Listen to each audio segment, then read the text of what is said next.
Hello friends बरायबाय बड' जब info YouTube चेनेलाव आसा खालामो नोंथांमोना बयबो मोजां दङ। दा बे समाव राङारि अनसुंथाइनि सायाव एबा सरकारि स्किमनि आसनिनि सायाव लेटेस्ट आपडेट सफैदों। जोबोद गोनांथार भिडिअ, बेखायनो भिडिअखौ नायजोब अब्ला नोंथाङा मुलाम्फा जागोन आरो जुदि नायाब्ला नोंथांमोना राङारि अनसुंथाइ मोननायाव नोंथांमोना खहाबो जानो हागौ। नेक्स्ट लेभेलाव फैबाय थानाय समाव किस्ति मोनाबो जानो हागौ आरो जुदि किस्ति थाबथादों अब्ला मा अपसन दङ बेनि सायावबो खबर फैदों। बेखायनो भिडिअखौ नोंथांमोना नायजोब।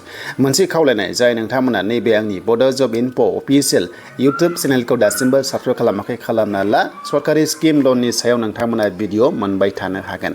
दा जोङो बाव मोननै स्किमनि सायाव सावरायगोन। बेनो जाबाय आसामनि अरुण'दय गोबां प्रब्लेम जादों, खायसे मोनाखै, नाथाय मानो मोनाखै सिमा फोसावदों आरो लोगोसे PM किसान किस्ति नेक्स्टआव फैगौ बेखौ माबोरै मोननो हागोन बा थांनाय बाराव मोनासै, नाथाय फार्मार आइडिया मा बेजों मा लोब्बा दङ बेनि सायाव अफिसनिफ्राय मैया आंनियाव कल फैदों जाहाथे खोन्थाना होनानै। दा बेखायनो नोंथांमोननो डिटेल्सखौ लाबोदों। बे फार्मार्स आइडिया मा, सोर खालामनांगौ खालामनाङा गासैबो डिटेल्सखौ दिनै नोंथांमोना नैबे आंनि बड' जब इनफो इउटुब चेनेलाव मोननो हागोन। दा गोबाव खालामा जों थांनो फार्स्टआवनो सावरायगोन, बेनो जाबाय PM किसानखौ। दा जों फैबाय PM किसाननि पर्टेलाव आरो फैनाय लोगो लोगो 23 किस्तिखौ जों मोनदोंमोन 20 जुनाव। दा वेस्ट बेंगलनिफ्राय जोंहा बे रांखौ सोहरदोंमोन आरो नेक्स्ट किस्ति माब्ला मोनगोन 24आ। बिनि रां सोनाय माखासे दानखौ जों नायोबा जेरै जोङो जुनाव मोनदोंमोन ना, अब्ला जोङो नायोबा नै माब्ला मोनगोन बेनो जाबाय आगष्ट दा सोलिगासिनो दङ ना, आगष्टनिफ्राय नभेम्बरनि गेजेराव जायखिजाया किस्ति मोनसे मोनो आरो। दा अब्ला जों मिथिगौ कि माने दाथ' जों मोननाय नङा, किन्तु नोंथांमोना मा फुजा खाथि खाथियाव मोनहैनो हागौ। डेट फिक्स दायो नङा, जास्ट एनालाइज खालामना मिथिगौ कि माने नोंथांमोना अक्ट'बराव मोननाय चान्सआ दं आरो। अके, स' अक्ट'बराव 20 किस्ति मोननाय दङ। दा बेखायनो बे किस्तिखौ मोननो नोंथांमोना खामानि मावनांगोन आरो खामानि मावनो होदों, खामानि मावाबा नोंथांमोना मोननाय नङा। दा खोथाया जाहैबाय PM किसानजों फार्मार आइडिजोंहाय मा थोंजों सोमोन्दो दङ ना अनलि PM किसान ना गुबुन गुबुन किस्ति। दा बिनि सायाव मैया आंनियाव एग्रिकालसार अफिसनिफ्राय कल फैदों, जाय बिथांमोना बे दायथ'आव एबा नडेल अफिसार बिथांमोना गोग्लैयो PM किसानखौ नायग्रा एबा जि एग्रिकालसार बिथिङाव सरकारि स्किम थायो। खालि PM किसानल' नङा, गोबां गायनाय फुनायनि स्किम बा ट्रेक्टर स्किम बा जि सलार स्किम जि एग्रिकालसारजों माने सोमोन्दो गोनां, थ' बेहाय कम्पालसरि फार्मार आइडिखौ नांसिगोन। बे फार्मार आइडिखौ नांसिगोन। बे आइडि गैयाबा एग्रिकालसाराव जेबो बेनिफिट्स मोनला एबा मुलाम्फाखौ नोंथांमोना मोननाय नंला। अके, दा बे थोंजों सोमोन्दो दङ। सिगां आधार कार्डजों बानायोमोन जाहैदों, दा आधार कार्डनि अनगायैबो नाथाय थोंजों दा डाइरेक्ट नैबे फार्मार आइडिखौ खालामनो हानाय जाबाय। अके, स' बे फार्मार आइडिखौ नांथारगोन आरो बे फार्मार्स आइडि गैयाबा नोंथांमोना जेबो सरकारनिफ्राय मुलाम्फा मोननाय नंला।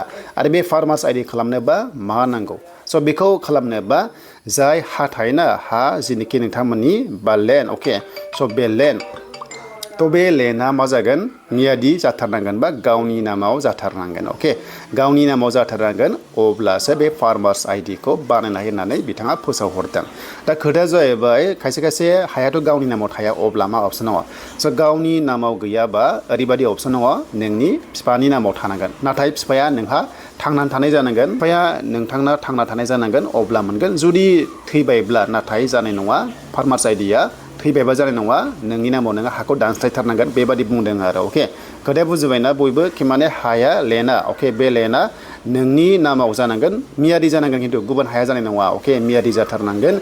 आरो जुदि नोंनि नामाव गैयाबा बे नोंथांमोननि लेन्डआ हाया नोंनि बिफानि नामाव जानांगोन। अके, माने पेरेन्ट्सनि नामाव बा हयथ' गार्जेननि नामाव थाथारनांगोन, नाथाय बे गार्जेना थांना थानाय जानांगोन आरो थैबा जानाय नङा। जुदि थैबायब्ला बिबौआ, हमना ला बिबौनि नामाव दङमोन, बिबौआ गैलाब्ला अब्ला बेखौ नोंनि नामाव दानस्लायनानै लानांगौ, होमबासो फार्मार आइडिया जागोन। आरो फार्मार आइडि गैयाबा नेक्स्ट PM किसान किस्तिबो मोननाय नङा आरो गुबुन गुबुन किस्तिबो मोननाय नङा, बेखौ बिथांमोना फोसावदों। दा बेखायनो बे खामानिखौ नोंथांमोना मावना लानांसिगोन। दा बे क्लियार जाबाय।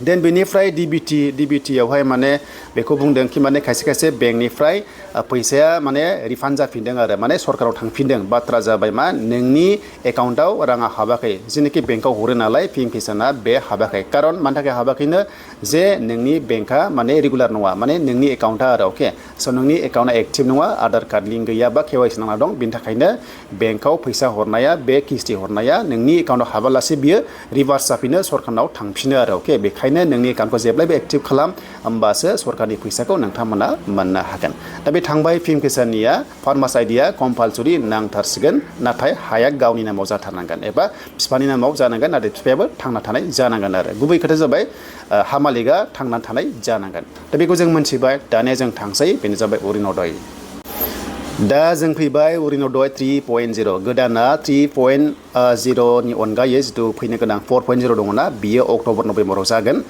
बियो जाखागोन नाथाय बे 3.0 खायसे खायसे दाखालि रांखौ मोनाखै बेनो गुबै बाथ्राया कि माने नोंथांमोननि DBTआबो बेबो प्रब्लेम जादों होननानै सिमा फोसावबाय माने एकाउन्टआ एक्टिभ नङा आधार कार्ड लिंकबाबो KYC नांना थायो KYCखौ नोंथांमोना होनांगोन अब्लासो नोंथांमोना मोनगोन दा बे DBT सोहरनाया अके DBT सोहरनाया बेंकआव फैदों थिगासे फैदों होनना बुंदों नाथाय नोंनि एकाउन्टआ एक्टिभ नङिनि थाखाय बियो सरकारनावहाय रिभार्स थांफिनदों माने बाउन्सिं जानानै थांफिनदों आरो माने फैसाया नोंनि एकाउन्टआव हाबफैयाखै फैसाया सरकारनाव थांफिनबाय दा बेखौ खालामनोबा अपसन दङ नोंनि KYC बेखौबो होनो होदों आधार लिंक होनो होदों नोंनि एकाउन्टखौ माने एक्टिभ खालामनो होदों होमबासो नोंथांमोना मोनगोन आरो जाय लिंक जानाय आधार कार्ड लिंक जानाय एकाउन्ट दं बेखौसो सरकारि स्किमाव होनो होदों खायसे खायसे एकाउन्टआ मोननै मोनथाम थायोना नाथाय आधार लिंक गैयैखौ होयो स्किमफोराव नाथाय बे नङा जाय नोंनि एकाउन्टआ लिंक दङबा आधार सिडि दङ बेखौसो स्किमावहाय एप्लाइ खालामनांगौबा होनांगौ बेखौ बुंदों दा बेखायनो खायसे खायसे रांखौ मोनाखै अके सिगां मोनोमोन रांखौ नाथाय गेजेराव मोनासै जाहोना बेनो KYC नांना दङ बेंकआव थांनानै एकाउन्टखौ खनसे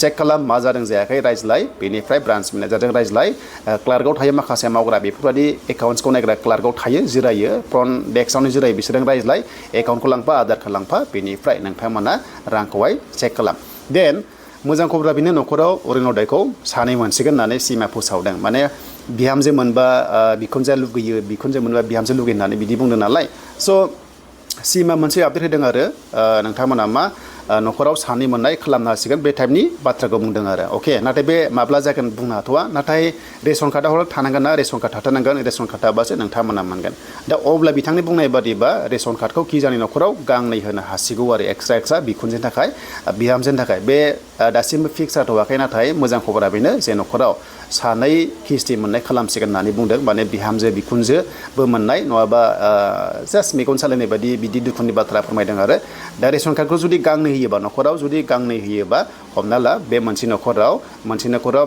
बिहामजोबो दङ बेनिफ्राय बिखुनजो दङ स' एक्सट्रा रेशन कार्ड होयोब्ला थ' बे न'खराव माने मोननै अरुण'दय मोनगोन आरो नाथाय गांसे रेशन कार्डजों मोनसेल' अरुण'दया मोनो 750 राङा बे मोनो आरो अके नेक्स्टआव 750 सोगोन दाख्लै एसे खम सोदोंबा हमना ला दाख्लै बेखिनि सोदोंबा नोंथांमोना नेक्स्टआव 750 रांखौनो मोनगोन आरो दा बेनो दिनैनि थाखाय लेटेस्ट आपडेट